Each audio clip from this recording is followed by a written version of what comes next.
Salut et bienvenue sur cet épisode Café Papote, un épisode enregistré lors d'un de mes lives sur Instagram sur le compte Mercredi, diffusé sur le podcast S'élever en même temps que son enfant.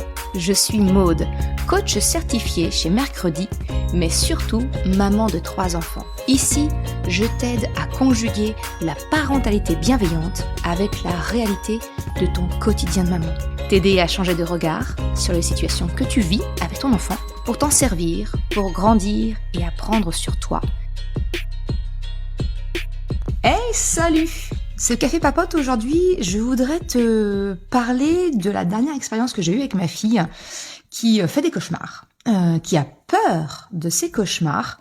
Et je me dis que peut-être ça pourrait, les cauchemars, tous les enfants en font, tous les enfants ont peur de faire des cauchemars et je me dis que peut-être ça pourrait t'aider de te partager comment je gère ça avec ma choupinette. Alors déjà, si tu as la moindre question, que tu es en live sur Instagram tout de suite, t'hésites pas, tu m'envoies un petit message et je le prends juste après. Parce que ce sont vraiment le but de ces épisodes Café Papote en live comme ça. Ce sont vraiment des épisodes que je ne prépare absolument pas. Je veux faire place à la spontanéité de mon quotidien de maman. Et puis comment j'accompagne mes enfants avec ça. Alors pour la petite histoire, Choupinette, comme tous les enfants, a régulièrement des cauchemars, mais elle a vraiment beaucoup de mal à savoir comment les vivre, comment passer outre, si tu veux. Ça l'a conduit à un moment donné à vouloir échanger de chambre avec son frère, son plus jeune frère, donc Krapopoulos, qui a 5 ans, en se disant, c'est peut-être, tu vois, ma fille est sensible aux ondes, ce genre de choses, se dire, c'est peut-être lié à ma chambre. Donc, elle a tenté d'échanger de chambre avec son frère. Tu te doutes bien, ça n'a pas changé le fait qu'effectivement elle puisse faire des cauchemars. Résultat des courses, ils ont échangé de chambre. Enfin, je te passe les détails. Et je me suis dit mince, en fait, c'est peut-être nécessaire quand même que j'explique à ma fille à quoi servent les cauchemars, lui donner des moyens de se sentir rassurée par rapport aux cauchemars, parce que je suppose que toi aussi, comme moi, tu fais encore des cauchemars. Sauf que tu as appris à te rendormir après, à te rassurer. Et en fait, je me rends compte que peut-être nos enfants, on leur dit non, c'est rien, c'est un cauchemar, rendors-toi. Mais en fait, quand on dit c'est rien, rendors-toi, c'est pas ça, accueillir une émotion. Alors nous, on est ensommeillés, on veut retourner dans le sommeil, on est coupé, donc c'est un réflexe humain que j'ai aussi, je te rassure, va pas te culpabiliser, dire j'ai dit ça à mon enfant, j'ai pas accueilli son émotion. Non, mais c'est humain. Mais en fait, je me dis que peut-être d'où l'utilité de te partager quelques petits tips, petites astuces pour justement travailler avec ton enfant sur la compréhension des cauchemars. Alors la première chose que je voudrais te dire, c'est que justement, c'est peut-être en décalé par rapport, c'est pas quand ton enfant se réveille en pleine nuit parce qu'il a eu peur, qu'il a fait un cauchemar, qu'il va falloir lui expliquer, faire un cours magistral sur c'est quoi un cauchemar, l'utilité d'un cauchemar. Non, c'est pas le moment, clairement. Par contre, effectivement, plutôt en rediscuter ensuite à froid, le lendemain ou dans les jours qui suivent. Et je sais que pour ça, le film qui m'a bien aidé, moi, à conscientiser à quoi c'est un cauchemar pour pouvoir trouver les mots justes et l'expliquer à mes enfants, c'est le fameux dessin animé, tu sais, de Pixar, Vice Versa, qui parle des émotions. Tu connais ma passion pour les émotions. Et vraiment, ça m'avait bien aidé parce qu'à un moment donné, il y a cette machine à rêve qui explique, Riley, elle fait un rêve et puis, les émotions vont se mêler là-dedans et ça va virer en cauchemar. Finalement, on comprend qu'un cauchemar, moi en tout cas, c'est l'interprétation tout à fait personnelle que j'en ai faite et que j'ai partagée donc à mes enfants et notamment à Choupinette, c'est de lui expliquer que finalement le but d'un cauchemar, un cauchemar est nécessaire. Ce que je veux dire par là, c'est qu'en fait, je prends le cauchemar comme une émotion, c'est-à-dire que, alors on est bien d'accord, ça n'en est pas une, ça génère des émotions, un cauchemar. Mais je lui fais prendre conscience, comprendre le pourquoi. Pour pouvoir agir dessus, mieux le comprendre et du coup se sentir outillé pour y faire face, tu vois.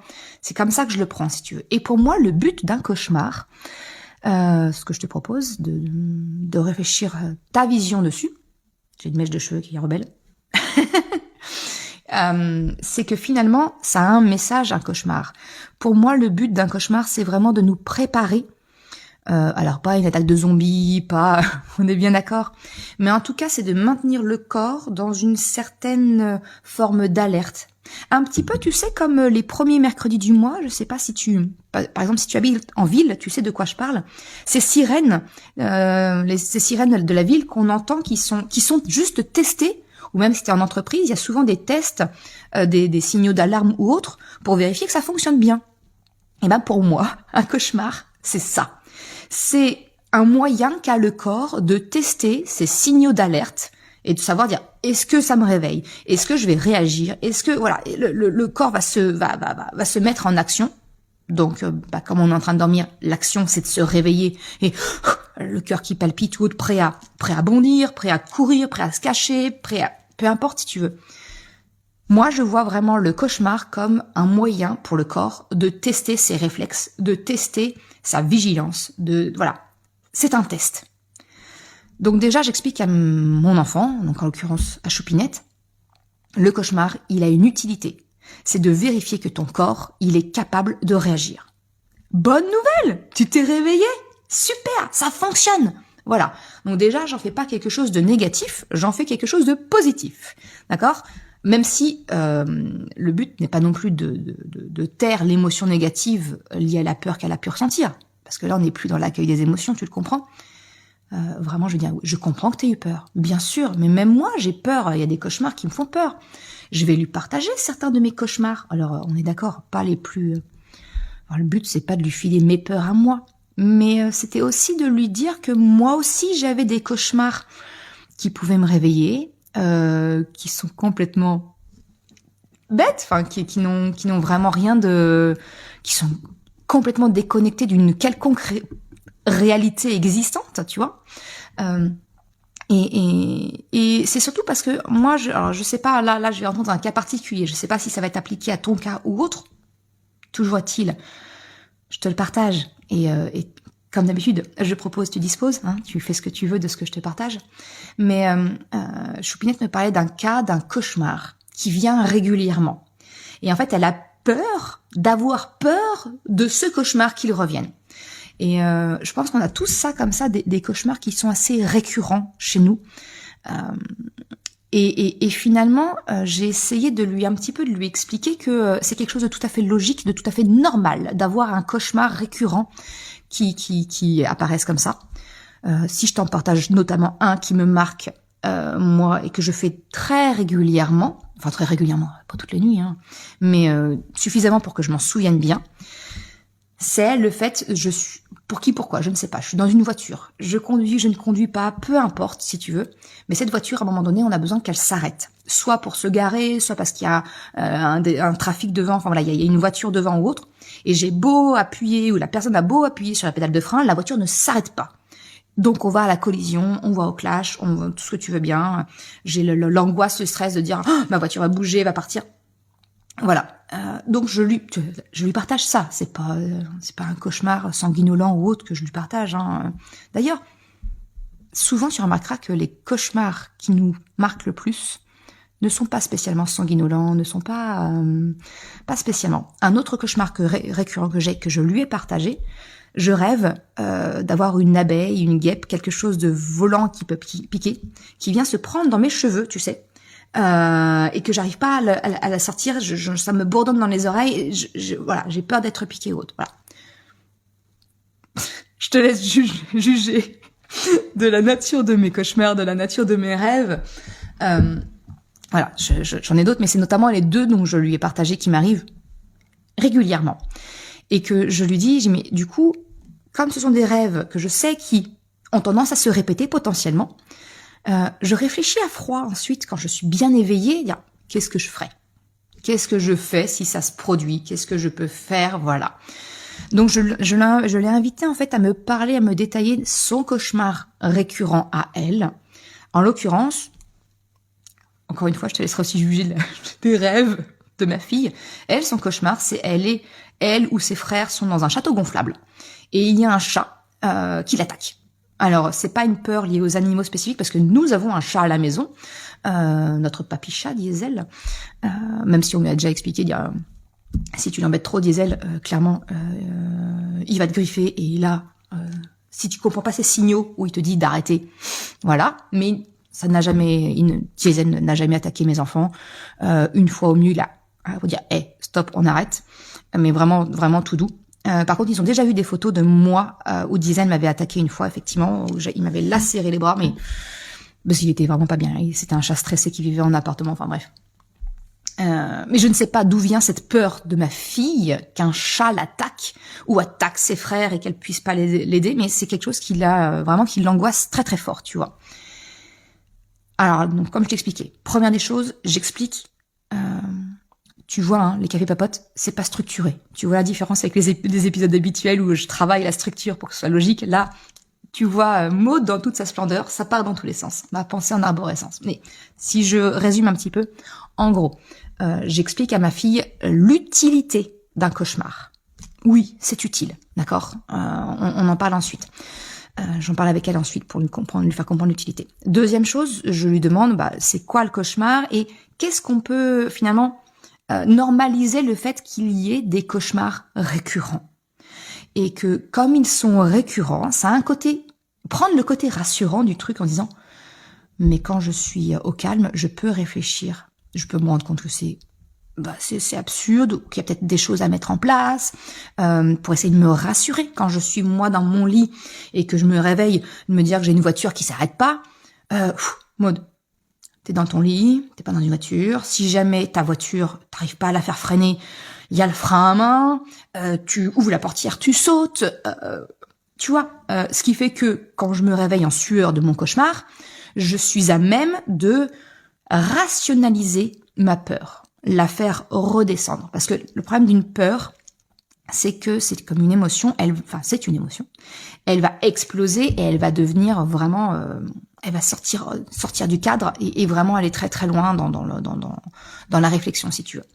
Donc là, c'est je la fais redescendre d'un cran en disant, il y a un moyen, il y a un moyen. Donc ça, c'est la deuxième étape. Voilà, j'explique à ma fille, il y a un moyen. Réfléchis calmement. Il y a un côté rassurant dans ton cauchemar récurrent. C'est sa récurrence. Tu peux y réfléchir à froid. Et la troisième chose, et c'est dernièrement ce que j'ai réalisé et que j'ai accompagné ma fille avec cette dernière clé pour l'aider à apprivoiser quelque part ses cauchemars, c'est de lui dire que les rêves, c'est quelque part l'inconscient qui parle. D'accord ? C'est il y a un enseignement, il y a une signification du rêve. Il y a plein de dictionnaires des rêves. Tu tapes sur Google, un moteur de recherche, peu importe, rêve ou cauchemar, explication, et tu décris la situation. Il y a plein d'explications, en fait, qui traduisent finalement les messages de l'inconscient. Et donc j'ai invité ma fille à dire, mais écoute, on va essayer de comprendre un petit peu quelle est la signification de ton cauchemar. Et je te dis ça, en fait, c'est quelque chose que j'ai fait moi-même sur les 2 cauchemars dont je t'ai partagé. Il y a des significations. Alors, je suis pas bonne, c'est pas ma spécialité.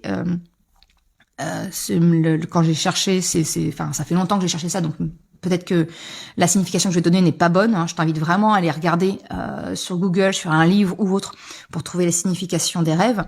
En gros, de rêver d'une voiture, d'un moyen de locomotion que tu n'arrives pas à arrêter, c'est le signe en fait d'un manque de contrôle. C'est que tu recherches du contrôle et que tu ne peux pas. Je suis une contrôlante. Je suis quelqu'un qui a besoin de contrôler mon environnement, qui a besoin d'avoir la main mise. Même si je travaille énormément dessus, que j'en ai lâché beaucoup, ça reste néanmoins dans mon mode de fonctionnement, j'ai envie de te dire un peu intrinsèque. Hein. J'ai besoin de mettre des choses en place pour voir où je vais. Et quelquefois, il y a des situations, je ne suis pas maître de la situation. Là, actuellement, je traverse une période depuis 1 an un peu difficile. Mes parents se séparent. Je ne suis pas maître de la situation, si tu veux. Alors, je rentre pas dans le détail. Hein. Ça les regarde eux, si tu veux. Mais en tout cas, il y a une forme de souffrance quand même bien présente de par la réaction d'un ou des 2 parents, si tu veux, de mes parents. Ce n'est pas moi, je ne peux pas agir sur moi, je ne peux pas agir sur mon papa, je ne peux pas agir sur ma maman. Donc il y a un manque de contrôle. Donc c'est à ce moment-là que ce cauchemar-là s'est réactivé, par exemple. Le coup d'avoir une abeille, une guêpe prise dans les cheveux, qui bourdonne à l'oreille ou qui rentre en toi, ça a plusieurs types de significations. En fonction que si ça rentre pas, tu la tues pas. En gros, il y a une menace que tu perçois qui est autour de toi. Et voilà, c'est ça le message de ton inconscient, c'est que tu perçois une menace extérieure, mais que tu n'arrives pas à savoir. Et je sais que si c'est une abeille plus qu'une guêpe, il y a plutôt des côtés positifs à ce genre de message, tu vois. Mais bref, je suis pas là pour te faire un cours sur la signification des rêves. Je serais pas bonne dedans. Mais c'est plutôt la troisième clé que je veux te partager, c'est plutôt de te dire, accompagne ton enfant à comprendre qu'en fait, ces cauchemars, ces rêves peuvent avoir des significations qui ne sont pas intrinsèquement liées avec le détail du cauchemar, mais plutôt avec l'ambiance générale. Si je reprends ma fille, du coup, sa peur de se faire attaquer par un chat, ou que un très proche, en l'occurrence ses frères, se font aussi attaquer par un chat, c'est pas le fait que ce soit dans un chaton gonflable qui importe, c'est pas le fait que ce soit elle ou ses frères qui se fassent attaquer, c'est le fait un chat griffe dehors qui attaque. C'est ça en fait qu'il faut rechercher la vraie signification si tu veux. Parce qu'après ma fille est rentrée dans plein de détails, j'ai pris j'accueille. Donc j'ai pris tout ce qu'elle me disait, j'ai dit mais tout ça, ce sont des détails, ma chérie. C'est pas ce qui importe, c'est finalement l'animal, ce qu'il fait.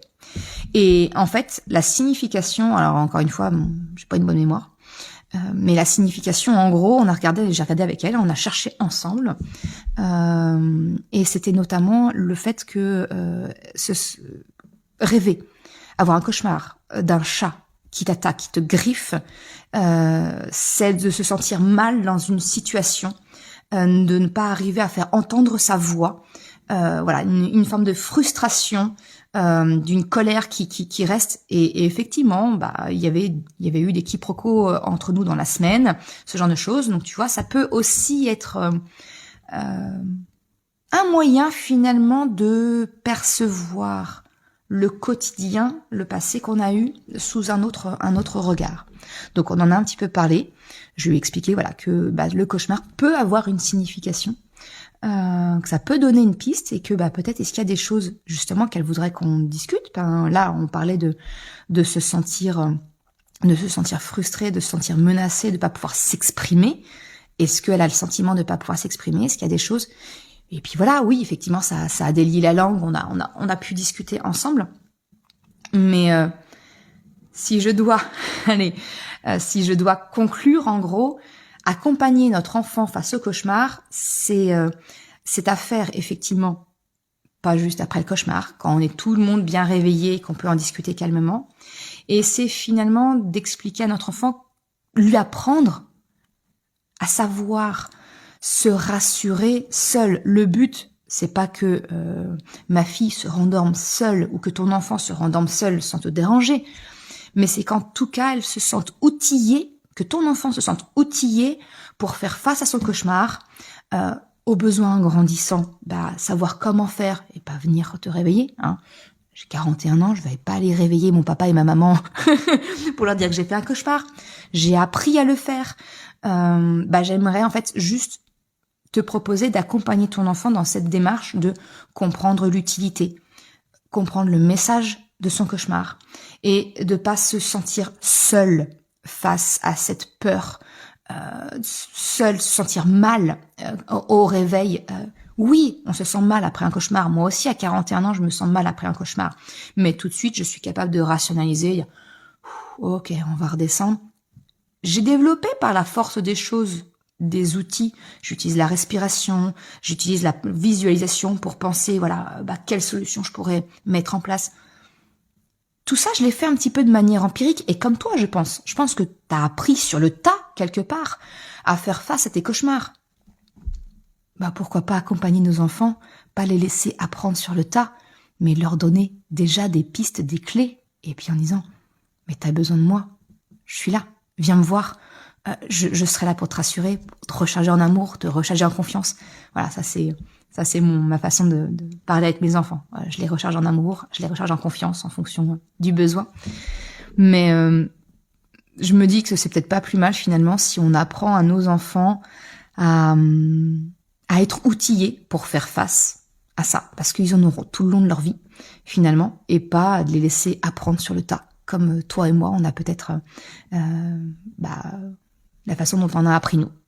Donc voilà un petit peu ce que je voulais te partager aujourd'hui sur comment accompagner notre enfant face à ses cauchemars, comment l'aider.